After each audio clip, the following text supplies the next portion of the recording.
So I just finished watching my third Memphis Grizzlies game of the season. I watched them play the Lakers, the Clippers on opening night, and now the Spurs.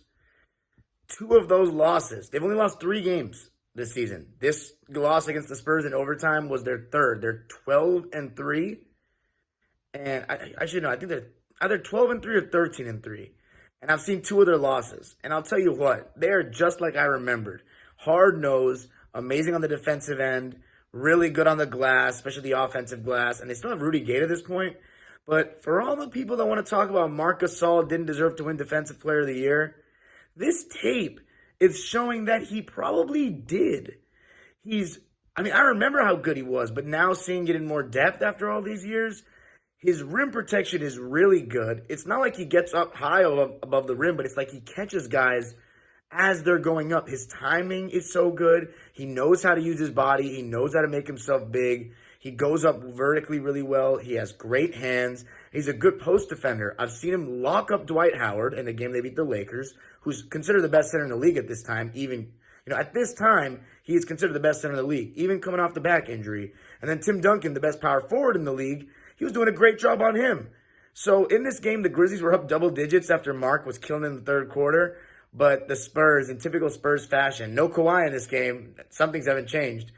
Came back and took it to overtime after a Manu game-tying three and won it in OT. Zach Randolph missed so many chippies around the basket in this game. It was nuts. And Tony Parker, just like I remember, best point guard in the league for me. I'm watching Chris Paul every single game right now in this journey. And I remember in the real time, I was a Clipper fan. CP3 was my favorite player after LeBron. And I still said Tony Parker was the best point guard in the league and then CP3 second. And watching this tape, it reconfirms it. Tony had 30-plus in this game. That was his third 30-point game of the season. And it's only been 18 games, I believe. And he just gets into the paint at will. 2 feet in the paint, left and right, the whole game. And it's crazy, his finishing ability for somebody who can't even finish with his left hand. It just shows that even if you're small and you have no left, you can still disguise it in ways to get away with it. And Tony Parker made a whole career being one of the best guards in the NBA doing so. But the Spurs won, and it's just funny because it reminds me of you have to play perfectly to beat San Antonio, especially in San Antonio. Like, they either have to have a terrible game, which is very rare, and you have to play amazing, or you just got to withstand every little push they make. Like, they will not beat themselves. You had to beat them. And in this game, Memphis just could not get that late scoring to get them over the finish line. And you know what's funny? That's foreshadowing for the playoffs, where they had a lot of close games in that conference finals later this year, and they got swept because they didn't have a closer. Now, Rudy Gay was kind of that closer, and in this game, weirdly, they didn't go to him late in the game. And I don't know when he gets traded. I'm not even going to look it up. I'm just going to keep watching. But Marc Gasol clearly had a claim for Defensive Player of the Year. The way he's playing, multiple times a game you'll hear them say great defense by Marc Gasol. And I think, in my opinion, he's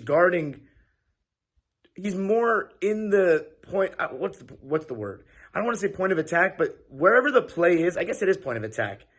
Whenever I hear point of attack, I think pick and roll defense, but it seems like Marc Gasol is more in the thick of it defensively than LeBron in the games that I've watched. But then again, it's only been 3 Gasol games, 2 LeBron games, but I'm also going off my memory, and I really watched this season in depth league-wide, much more than I even do now with Dime Dropper, believe it or not. So those are my thoughts. Memphis is a very good team. San Antonio, just like I remember.